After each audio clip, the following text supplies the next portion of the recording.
Meine Reiseübelkeit, die fühlt sich bei mir immer an wie...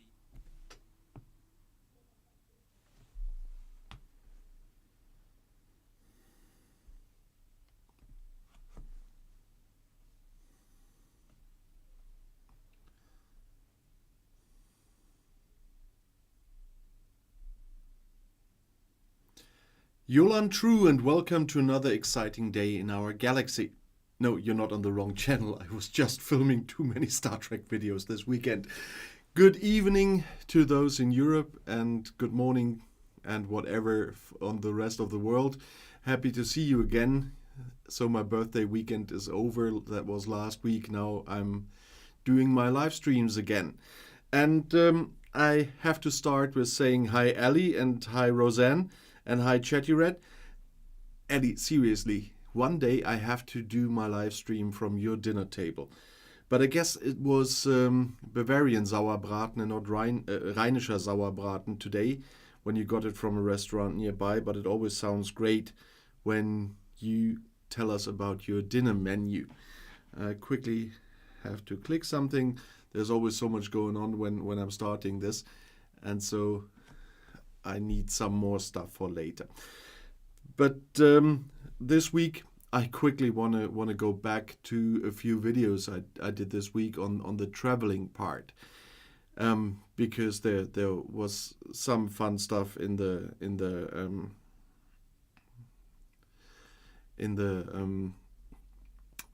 comments under the videos about the traveling. And I think there are two kinds of Sauerbraten, Ellie, because the Bavarians never copy anything from Rhineland. So there must be a Bavarian version. It will quite surely be different. Never had Sauerbraten when I was living in Bavaria, so I don't know. But I'm quite sure. Maybe in Bavaria it's still really horse, because traditional one was horse meat. Some people are complaining about this, but thinking about former times, I wouldn't have a problem with eating horse, by the way. And I'm not bringing back the lasagna. No, but when you travel, you get some great lasagna in Italy, by the way. After my final exams, my best friend and me, we traveled with a car and a tent through half of Europe, and we even went back to Florence, where we were on a school trip. Just to get the lasagna we ate there during the school trip, and the shop was still there, so it was a great experience. But traveling is the right topic, and I don't know why it is such a big fuss now after Britain left the EU. But I had brought the topic on the channel again and made clear what today's rules are, because it pops up in the media over and over again. When people are at the airport and the airline doesn't take them with them because they know they will not be allowed to enter the EU when their passport is older than 10 years. And I wanted to make sure that people understand this. Yes, as I said in the video, it wasn't the border guards, it was the airline already that refused to take them with them. And that is a good thing, because they would have flown to the EU and would be stranded at the airport and would have to find out how to get back home because they wouldn't let her into the country. But how hard can it be after the country left the EU to check on the country you're going to within the EU what the regulations are for you coming there? I mean, they can go without a visa still for 90 days out of every 180 days, but there are some prerequisites, and that is a passport that is not older than 10 years.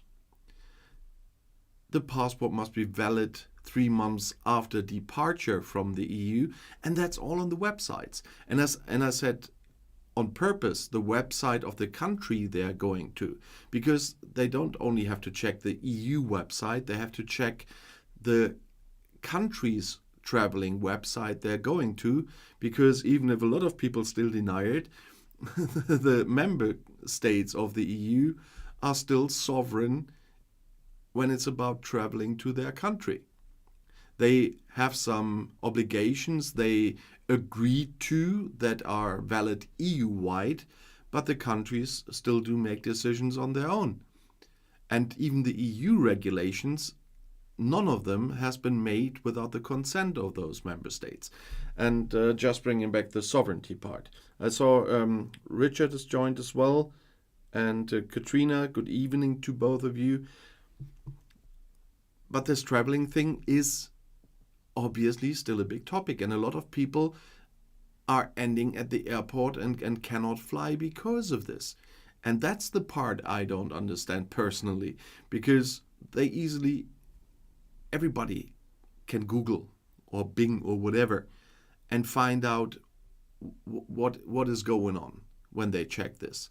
The airline doesn't have to tell them, they even do in the small print, but they have to check themselves. It's the same with a lot of things here where people always tell me, oh, they have to tell me about regulations, rules and laws we have here. When I have discussions as a deputy district mayor with some people, that some things are valid here in my hometown, for example, they always tell me, oh, nobody told me.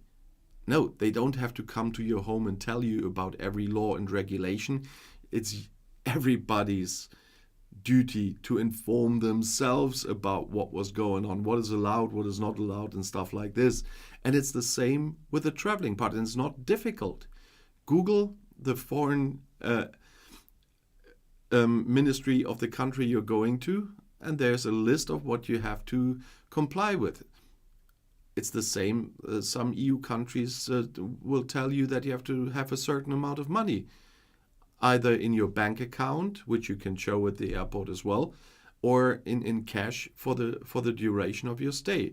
In general, when this rule is there, it's about 50 euros a day that you have to bring as well. So it's not only that you have to have a hotel and a return ticket or whatever ticket that brings you onward just out of the EU within the 90 days, but you also have to have the money in many EU member states to pay for yourself, to support yourself. And all those rules are easily to be found on their websites. And so there's no reason why anybody goes to the airport and then realizes because the airline tells them you can't go. That is the biggest part I don't understand. And of course, there were changes after Brexit. And somebody at least got it, because a lot of were complaining that I put in the title of one of the videos, the new Brexit rules. That was a quote from a Brexiteer newspaper. And I'm really glad that someone got that joke. That it was a joke, internal one, when you know the British media. It is not a new rule. It's a third country rule. And like everything else that is in place now since Brexit and since the first transition period was over, those are rules that are valid now for UK citizens as well and for UK businesses and everything after Brexit. And nothing of this is new. Which is new is that there are some things easy for the British, which is not as easy for every third country. This 90 days out of 180 days is not valid for every third country existing. Just for a certain number of third countries, the EU and the member states have agreements with. So it's not a thing that you can come from every country on this planet for 90 days out of 180 days to travel to the EU or to come without a visa. And there was one comment on this topic I have to correct here, because someone wrote from next year UK citizens will need a visa to travel. That's not true. When ETIAS, this electronic system, is installed, then this is a visa waiver. It's not a visa, it's a visa waiver, like you all know when you travel to the United States. In the past, a distant past, you had to fill in these cards. I think it's the same with with Australia. What I see on the TV all the time is customs declarations they are filling in on the plane. But you just fill in a form about a week before you fly, and then they check you, and when they clear you, you can fly. But it's not a visa, it's a visa waiver, that you don't need a visa, to make sure that you don't need a visa to come. So it's a easy way to do this. And by the way, the UK is doing exactly the same, but it will be more expensive in the UK than in the EU. That's what I told you when I made a video on these both systems that are coming. But it's definitely not the case that everybody from the UK that wants to travel to the EU will need a visa. Nah. But the 90 days out of 180 days rule applies to everyone traveling from the UK that has not lived in the EU before Brexit. Legally, I mean. Because for everyone that hasn't lived legally in the EU before Brexit, even buying a property and stuff like this will not just immediately give you any rights to travel longer or to stay longer or whatever. You will need a visa. And I told you about the story with a guy in Italy at one point that bought a house there and thought just by buying this house, and he's from the UK, he can stay there how long as he wants and have it as a bed and breakfast business and so on. It's more complicated than this.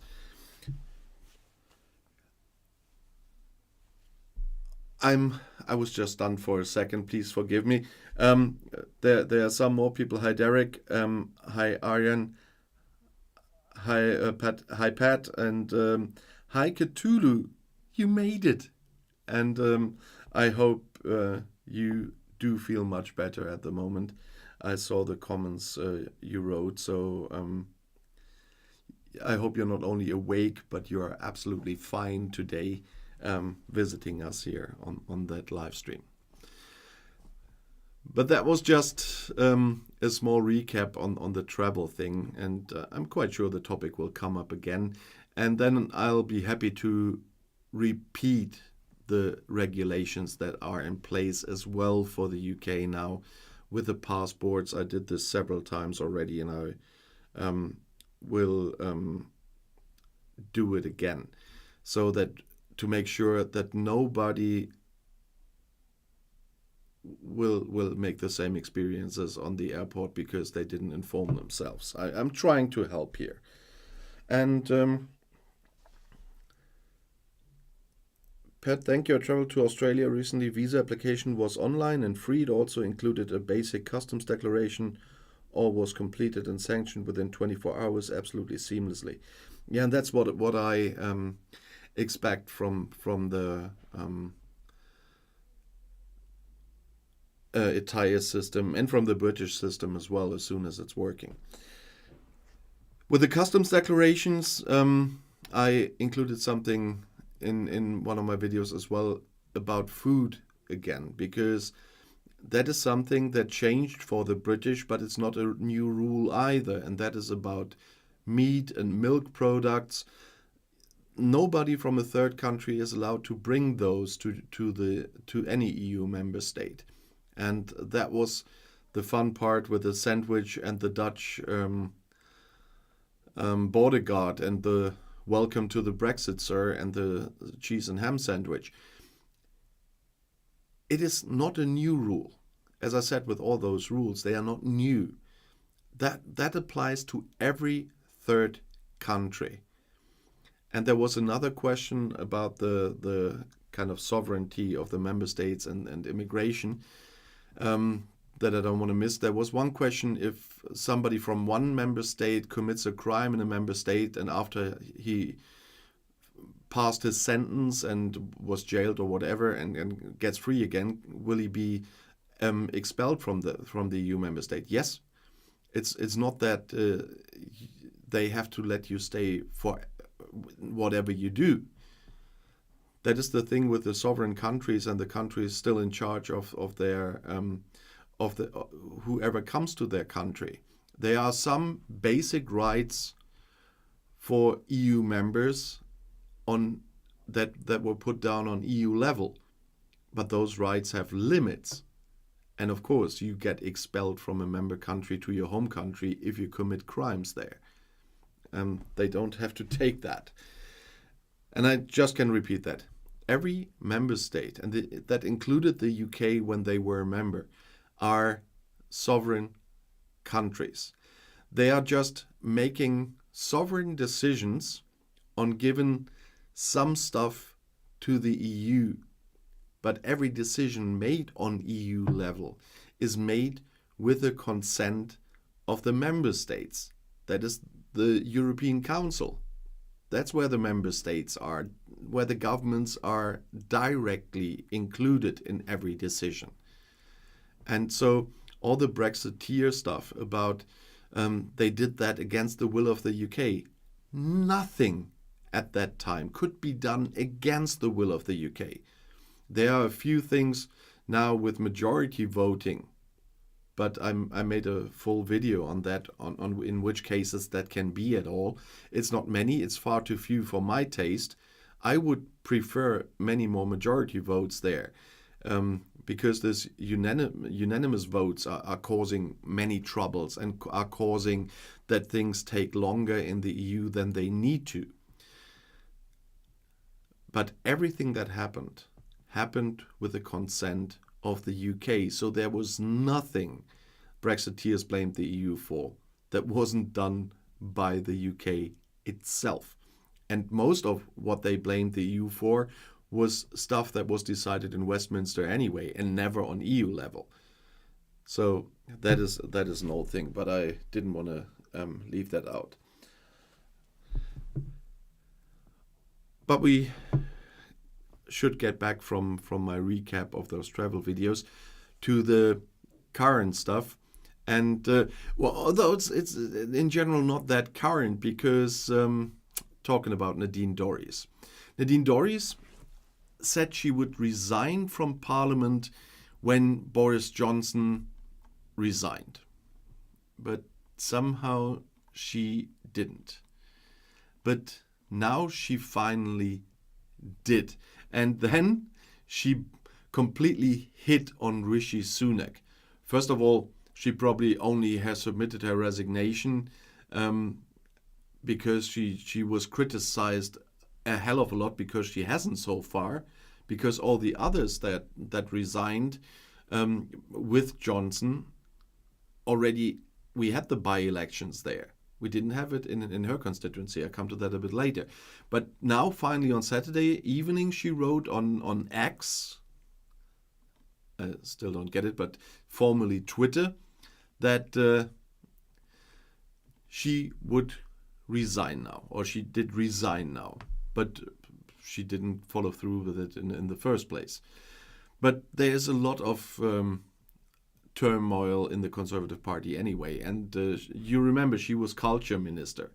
And I made a video on her at the time when she was culture minister and the scandal of her as a minister. But she accused Rishi Sunak now. And she accused him of a campaign against her. Well, he didn't say she should resign. She said she would resign. But she said, the clearly orchestrated and almost daily personal attacks demonstrate the pathetic level to which your government has descended. She wrote that in a letter, probably to Sunak, that was published by the Daily Mail. And she also criticized, since you took office a year ago, the country has been ruled by a zombie parliament in which nothing meaningful has happened. Yeah. We must not forget she was a government figure in the past as well, and what happened there were scandals. That's all I remember from her tenure. But nevertheless, she is giving them another gift now, so to speak, because now they are facing another by-election. And the poll numbers are not getting any better. Because Dorries, that was the Mid-Bedfordshire constituency. And now that she is leaving, there will be a next by-election. And I'm quite curious. I didn't have a look at the details of the constituency yet.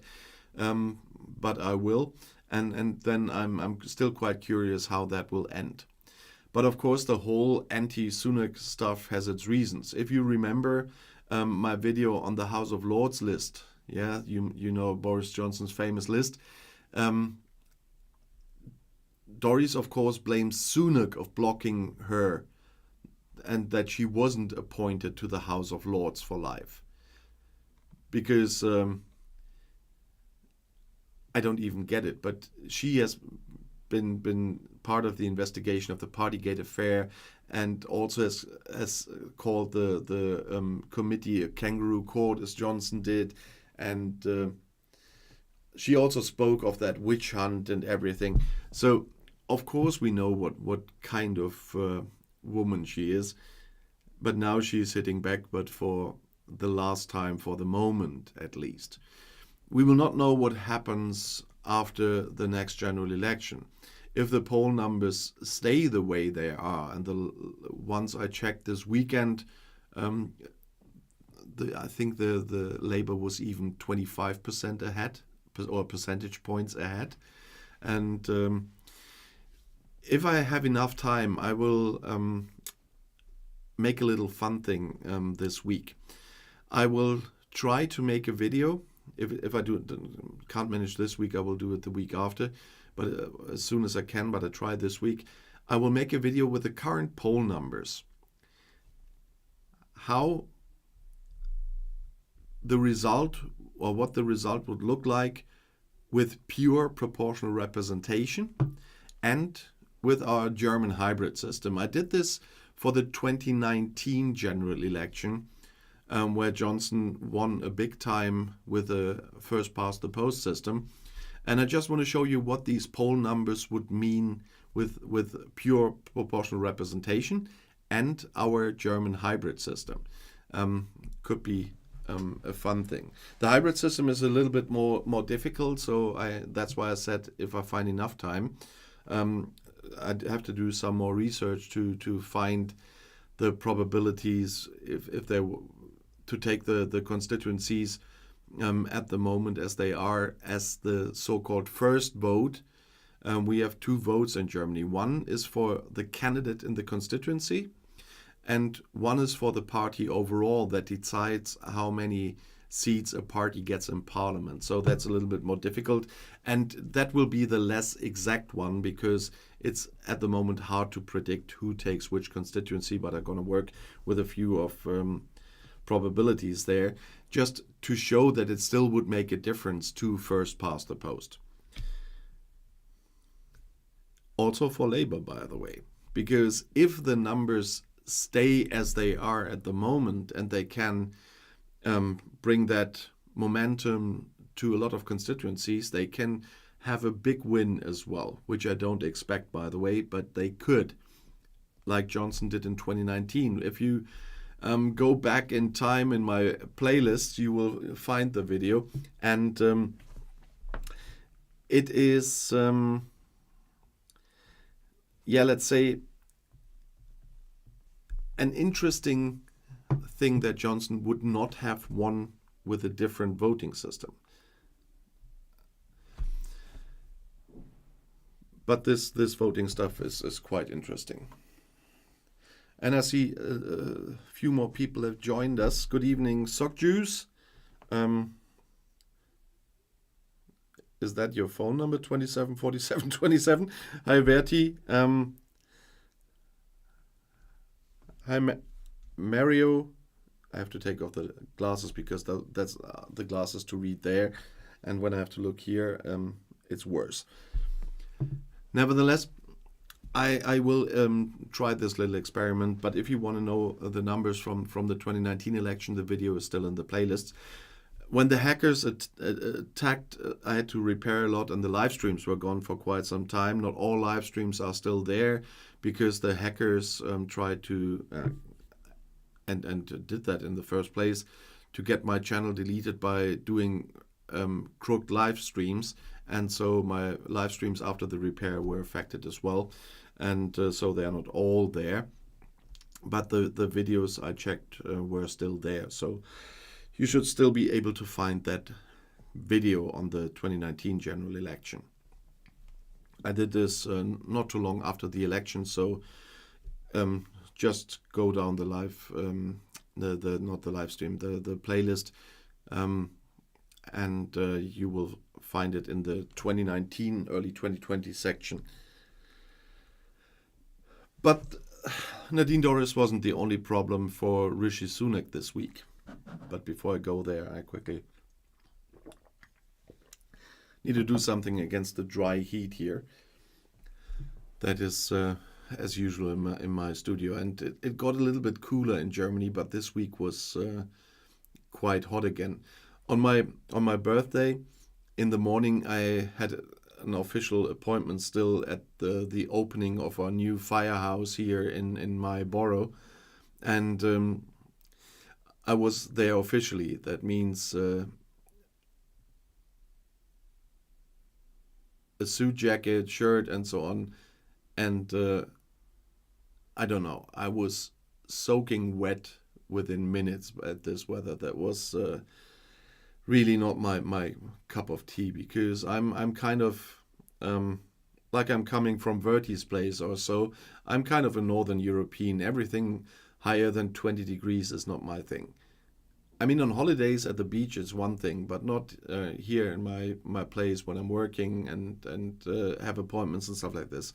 Not more than 20 degrees. Everything above 20 degrees is just annoying me. But still, after the official part, I went home, got changed, and then I had my nice coffee and cake day as usual. So too much eating. The birthdays are here like Christmas. You eat too much, and you talk too much. And that's why I also needed the next day to relax, and that was quite nice. But we are back.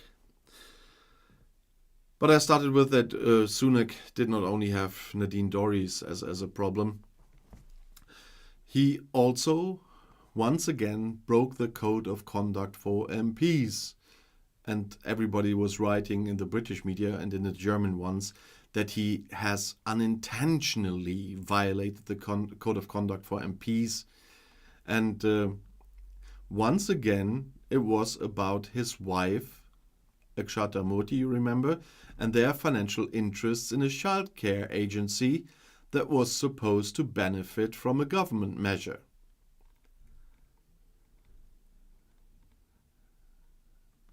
Although it's fun that the Commissioner for Compliance with the Parliamentary Code of Conduct came to the assessment that the breach was due to the Prime Minister's confusion over the declaration rules.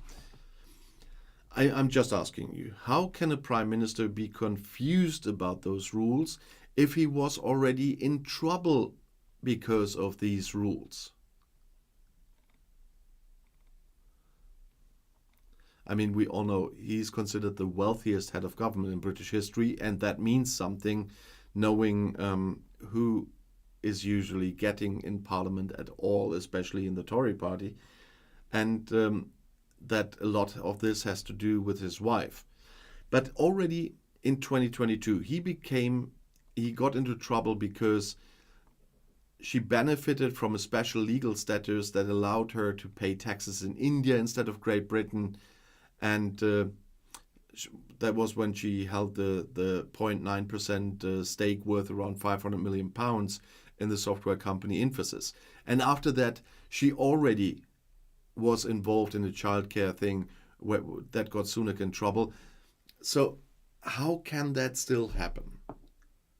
Seriously. Oh, Mario, what did you... Oh, yeah. I can tell you Nightbot doesn't like some language.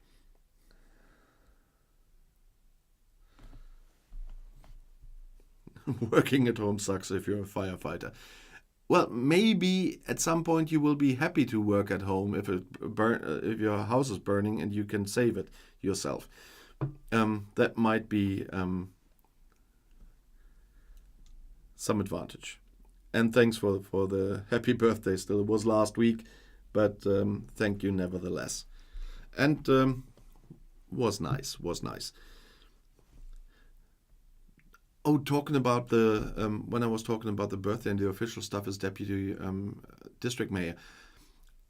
Next Saturday, I will be at the official opening of the theater season of our city theater. It's an event by our Lord Mayor that's every year for the start of the season, and in my position, I'm always invited as well, and I always take a friend with me that usually cannot afford theater tickets, and so I take her with me. So because I get 2 tickets, and she always enjoys this, but this time it's something I haven't seen before. I've heard about it, of course, but I haven't seen it. So I'm interested if any of you have seen it. It's Mass by Leonard Bernstein. Usually we have one year we have a theater play, the other year it's an opera, and the next year theater, then opera, and so on. And this time it's Mass. And from what I understand, from the little I know about it, is it a kind of a modern opera, or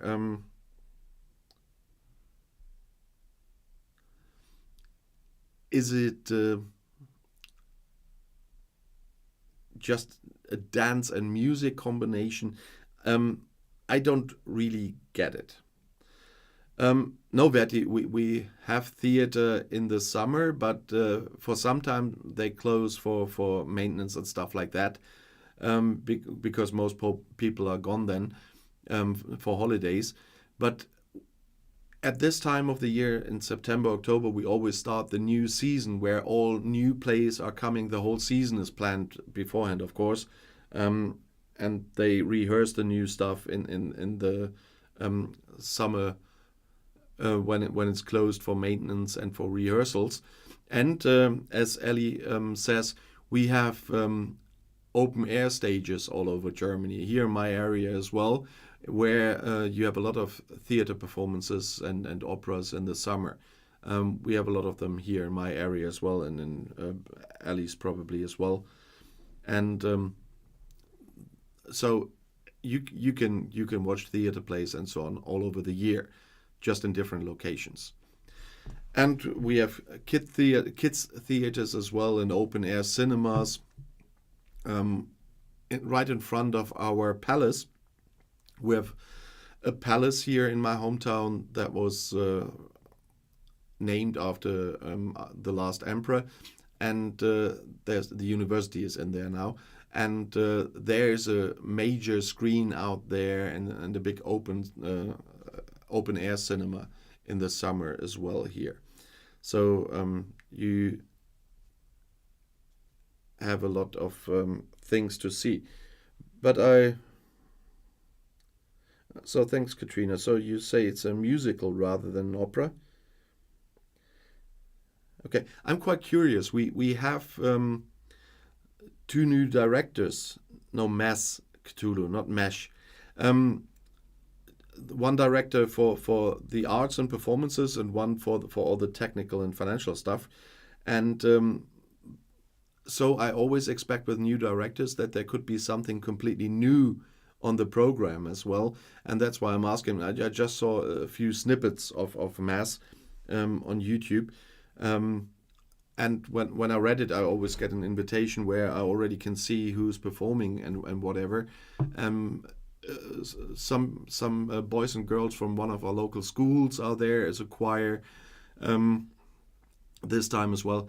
And so I saw there's a rock band and don't know, was a pop band, and all mixed stuff, or rock singers and pop singers, and I'm really curious. So I was just asking if you have seen it yet, and if you think I'm gonna have a great evening, because the performances here in my theater are really great. It's a theater in a city with 330,000 inhabitants, but they are doing a really great job.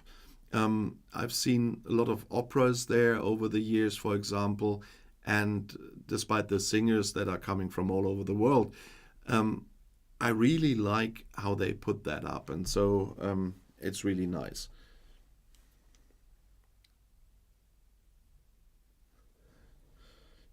Lifeboats and jackets for open air theater or cinema, so tschüss.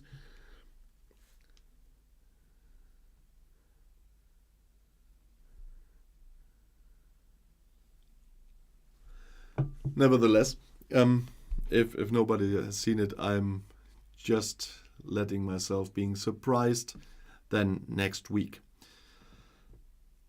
Surprised is maybe a fitting word for something else.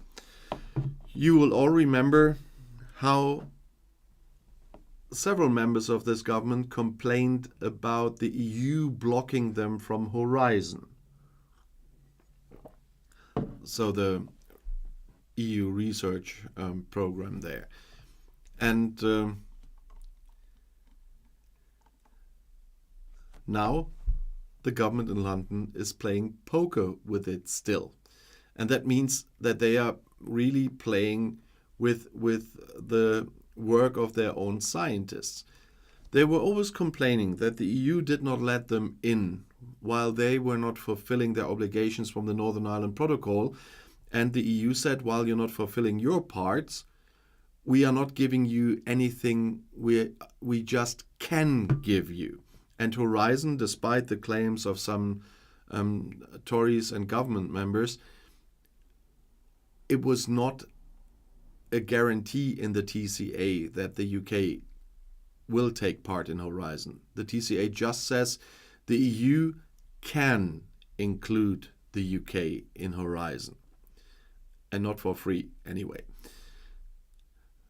But then they took a long time until we had the Windsor framework, until they started to comply with the Northern Ireland Protocol, and then the EU said, fine, now we will allow you to take part.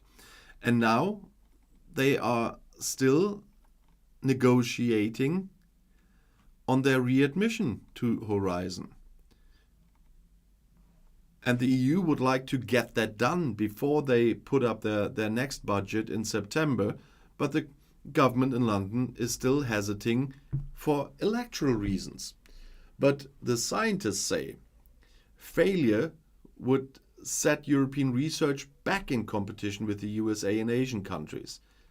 And this new chapter in the relationship that EU Commission President Ursula von der Leyen and Prime Minister Rishi Sunak wanted to open after Brexit could now quickly come to an end.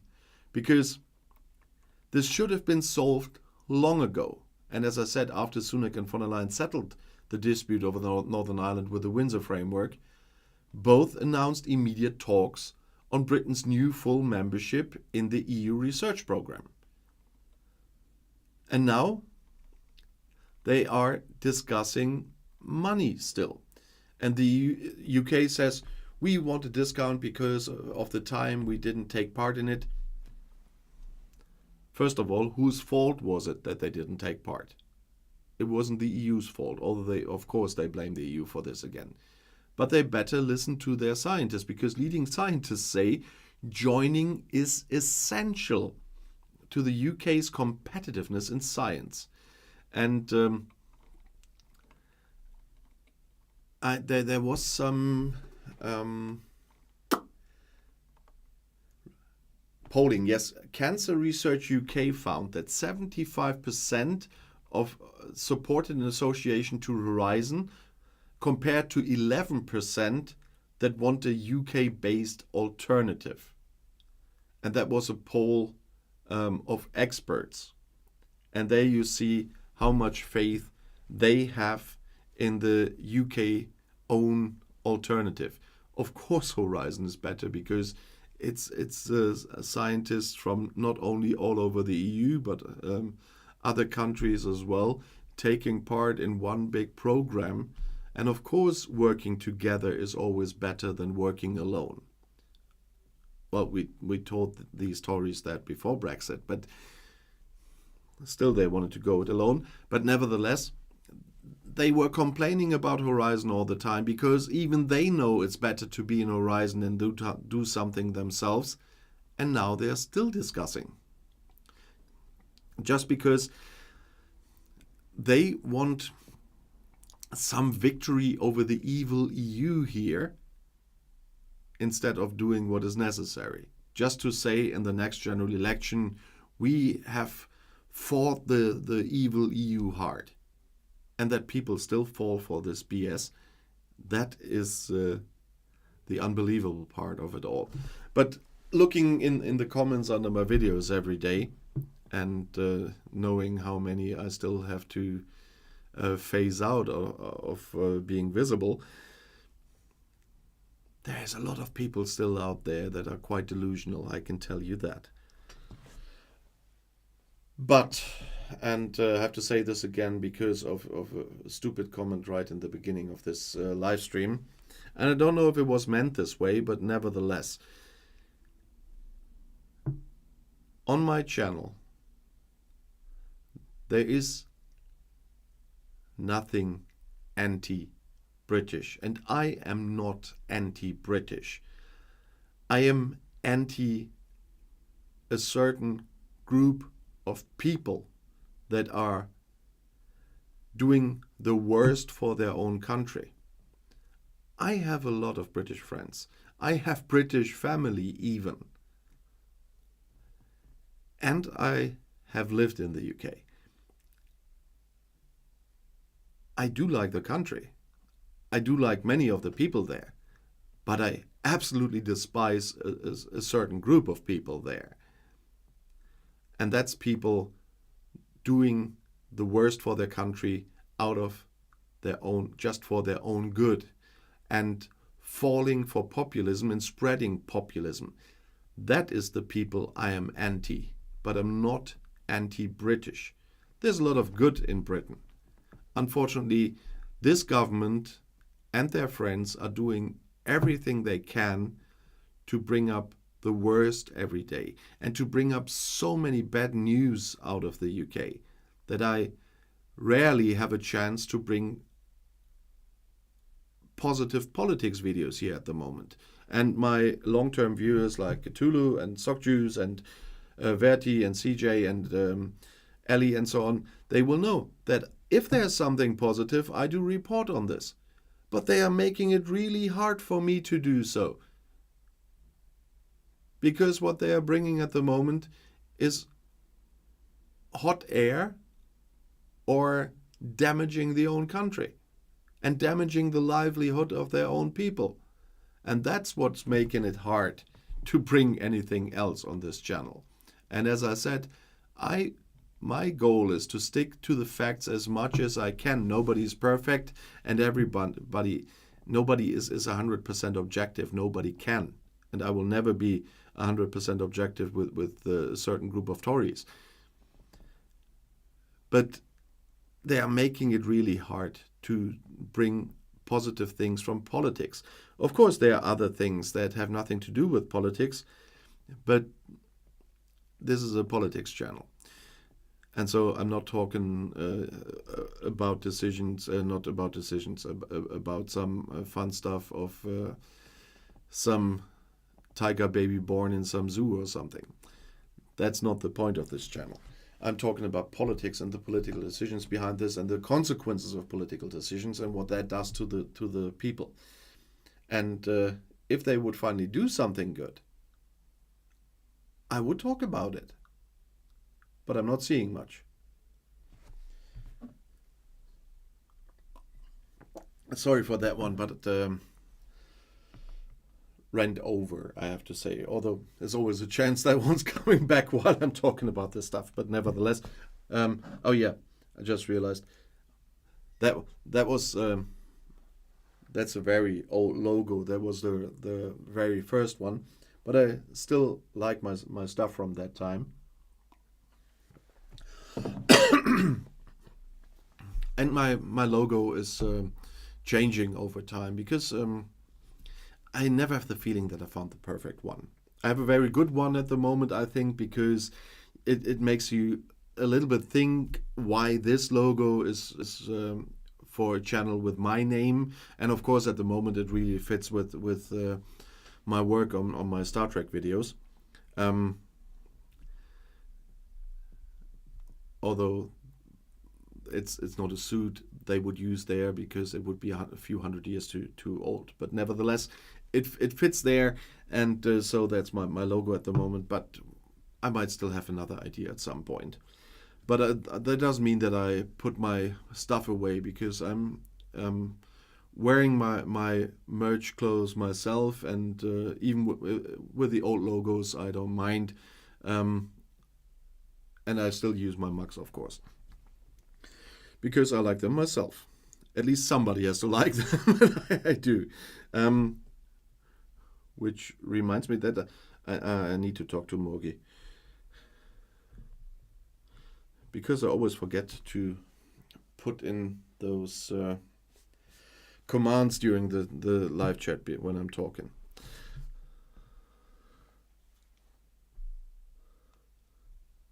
Ah, come on. Sometimes it's hard to look at this chat there.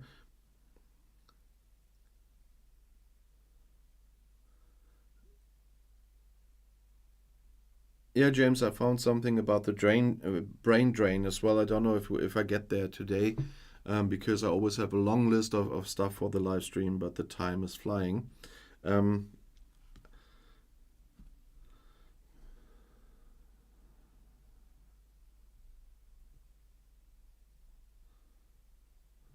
Oh no, not the pizza topic.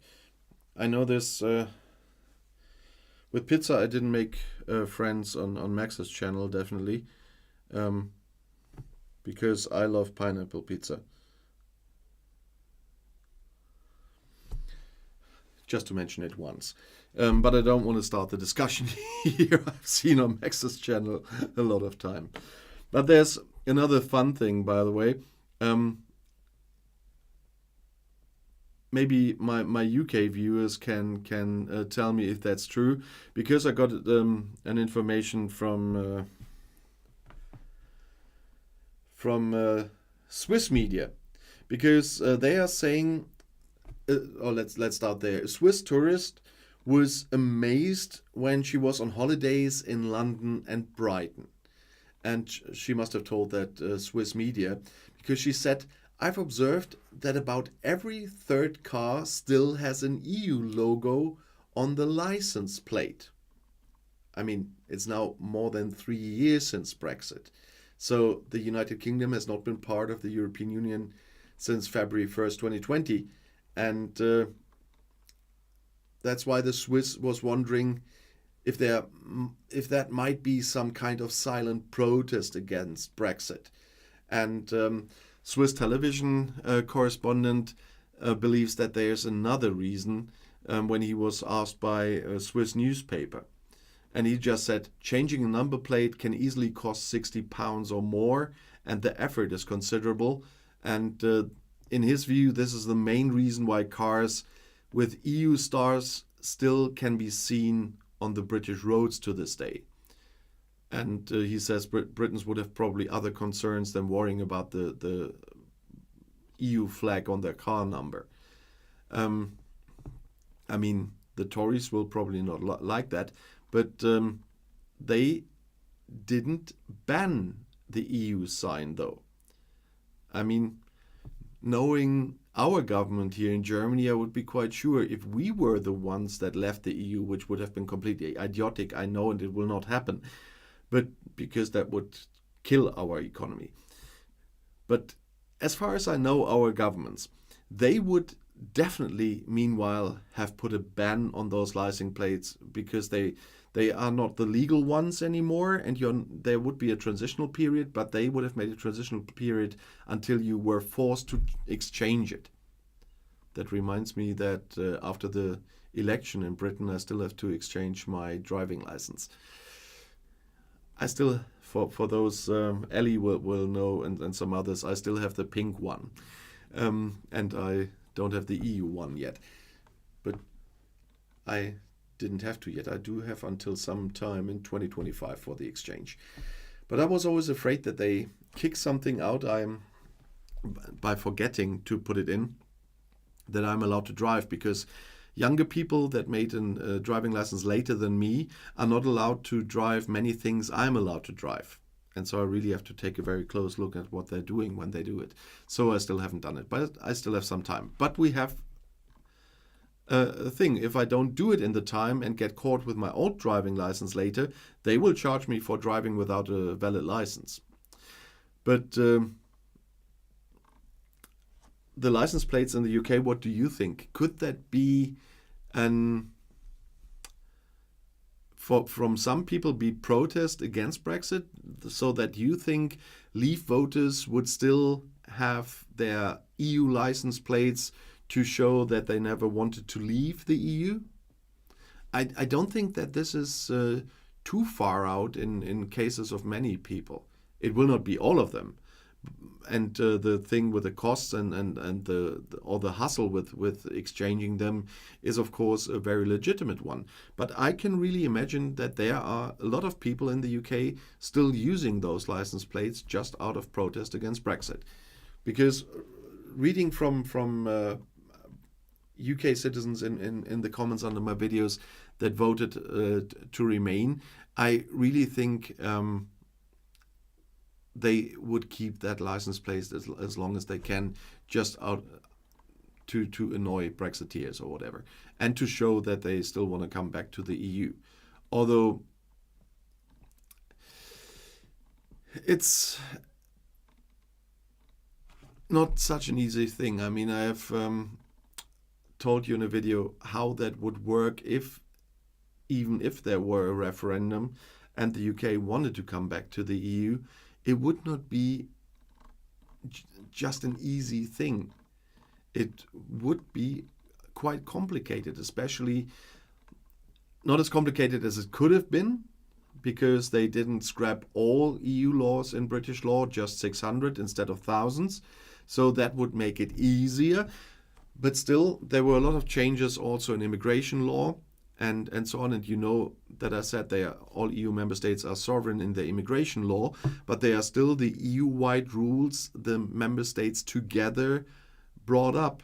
And you have to obey those rules made by all the member states together as EU rules. And there would be a lot of things in the UK now that would make it hard for them to pass all the protocols they have to go through to become members of the EU. And I leave out the part where they need a unanimous vote by all EU member states, and the current feeling of some member states towards the UK because of their behavior during the referendum and after the referendum and then after Brexit. Even if we leave that aside, that a member state could vote against them, it wouldn't be something automatic. It wouldn't be something easy. It would take quite some time, and we see that with other countries at the moment that are still having to do more work on their economy and rule of law and whatever because of their history. But the UK would not just join in a very short time, because they have to go through the whole process as if they've never been a part of the EU. And the more they diverge from EU standards and regulations, the harder it will be, and that will take time. And that's what I also always said when we were discussing Scottish independence. And I told you at that time already, it wouldn't be something automatic and not something in a very short time. Of course, the Scottish would have it easier as an independent country than some Eastern European countries that joined the EU, and it took for some more than a decade to do so. But even they would have to go through all of those parts, and they would have to take all the rules that are there, and that includes nowadays also for the UK, the euro, and everything else. And no rebate, no opt-outs. And so it's not that easy. And as I'm saying, I always want to work with facts, and I don't want to lie to people. So for all people who are working on rejoin, you must never forget that. And you must tell the truth if there ever is a campaign for rejoining, for a referendum on rejoining. If that ever happens, you have to tell people the truth.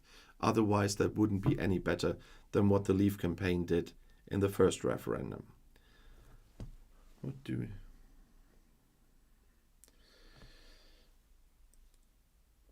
Yes, Sabine, you're right. Then there were also new regulations involved since Brexit, and brought up. There's a lot of new stuff in the EU as well. you can have a look on my magazine channel where I published a lot of EU policies that were introduced since then. At the moment, I'm always talking about the war of aggression against Ukraine, because there's a lot of fake news going on there as well, and a lot of Russian trolls on their way. That's why I decided for some time just to talk about that topic daily, and to talk about the development and how neutral sources judge what's happening there. And so I'm not doing EU videos or US videos or whatever at the moment. But there are a lot of videos since 2021 that are there about the EU, where you can see a lot that was introduced since the UK left. And they also would have to get all this new stuff into their legislation. And Sabine, thank you for that. Yeah, that's absolutely right. A lot has happened there since then. But there's one more thing about Brexit that I wanted to talk about just quickly today, because I mentioned the Windsor agreement earlier on the live stream. And now we are slowly seeing some development in what's going to happen because of the Windsor framework. Because the first Northern Ireland supermarket is using not for EU labels already, and that's Asda in Northern Ireland. I just found that on the internet, that they have labeling on their food that says not for EU. And this labeling is a requirement of the Windsor framework. Yeah, that's the framework says how to implement the Northern Ireland Protocol. It is not officially required until October. So from the 1st of October, they are all supposed to use them. But in Northern Ireland, it's due to be rolled out across the rest of the UK until October 24. But they are now already using it, the first supermarkets in Northern Ireland, because that is one of the things that is required. They can work on their own standards if they only sell it in Northern Ireland, and it cannot get into the EU. You all know there is no hard border between Northern Ireland and the rest of Ireland, and so everything could easily get over there. But they all have to be marked not for EU. It's the same, and they have to do this not only for the standards, but only for the VAT regime and many other things. And that is one requirement from the Windsor framework, to make everything work smoothly without too many checks. So if stuff is going through the so-called green line, it needs to have this not for EU written on it. And that's supposed to make it easier and make less checks. And the health and safety standards that apply for food and drink in the UK internal market is then a pure UK thing, as long as this cannot get into the EU single market. And so they will now have no routine checks and minimal paperwork if they apply all this. And that just means that they need those not for EU labels on British food products, for example. And so it cannot even happen that it wrongly enters into the EU single market. And from October, pre-packed meat and fresh milk being sent from Great Britain to Northern Ireland will have to be individually labeled in that way. And other goods are coming later, that there's a transition period until it has to happen by July 2025. But meat and dairy products must have it this October. And the businesses that can do that will have to be registered as trusted traders to use this so-called green line.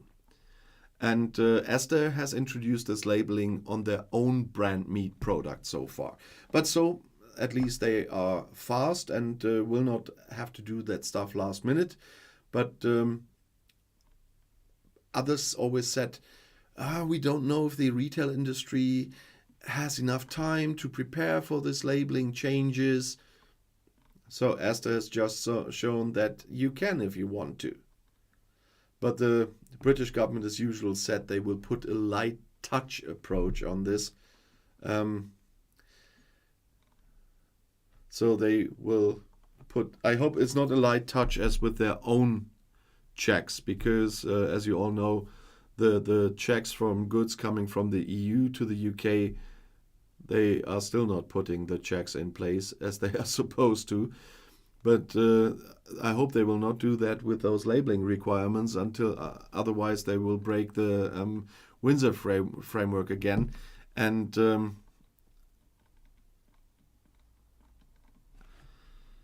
they hopefully will not break the next agreement immediately when it's supposed to be in place.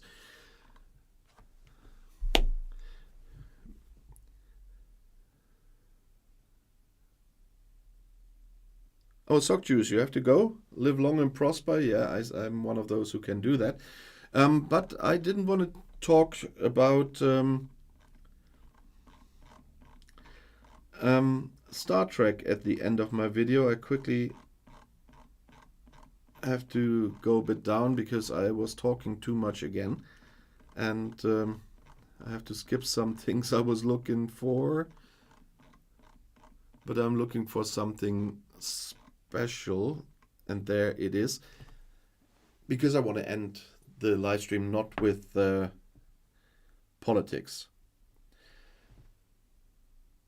and it's not Star Trek, but I cannot skip that. You will remember when I tried the Lego channel, and I'm trying new channels all the time to see if what is working, what is not working. That's why I'm working a lot on the Star Trek gaming channel at the moment, because it is working and much faster than many of the other tests I did.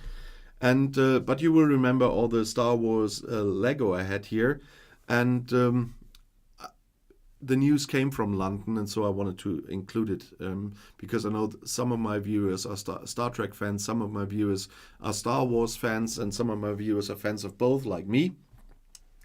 And there's the good news. A lot of people were working on that came from London now, because a new Star Wars series is just out. It's Ahsoka. And you know that Disney bought Lucasfilm in 2012.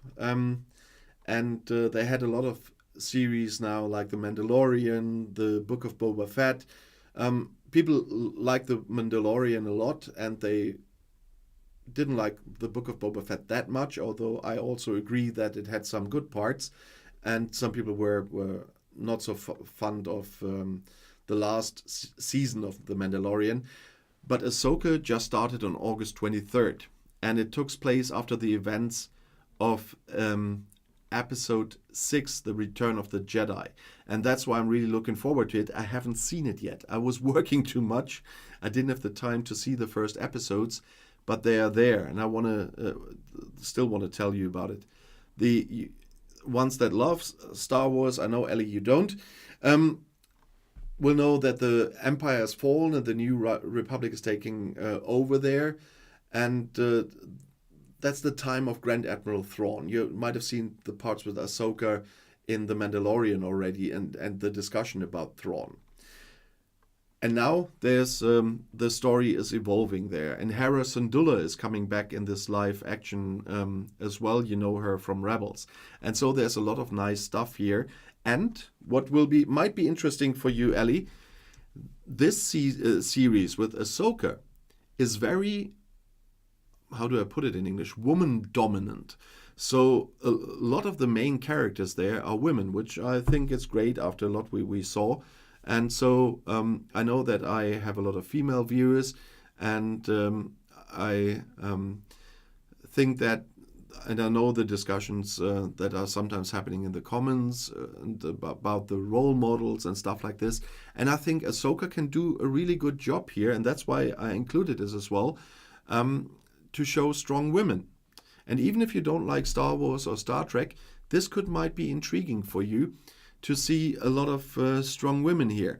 And critics say, as I say, I haven't seen it yet, but it seems to have some length. They seem to concentrate a bit too much on characters at some points, but as far as I got it from the critics, there seems to be a lot of fighting in there as well after a lot of introduction. And so I'm still looking forward to it. But having a lot of strong women there will definitely be interesting for some of my viewers. The term is girl boss.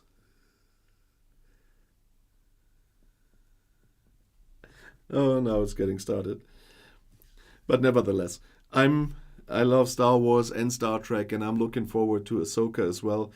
And I'm looking forward to the next live stream with you lot, of course. And tomorrow morning there will be my next video on this channel, of course. For today, I thank you for joining me again on a Sunday evening. And I hope that you have a wonderful Sunday evening still, or morning, Cthulhu, and have a nice rest of the day wherever you are. And we will see us latest on the next live stream then. And of course, when you watch my videos during the week, as I hope, there will be some interesting topics. I'm quite sure about this. I'm trying my best to bring you those videos. And all the best to everyone. And I go and watch Ahsoka now, I guess.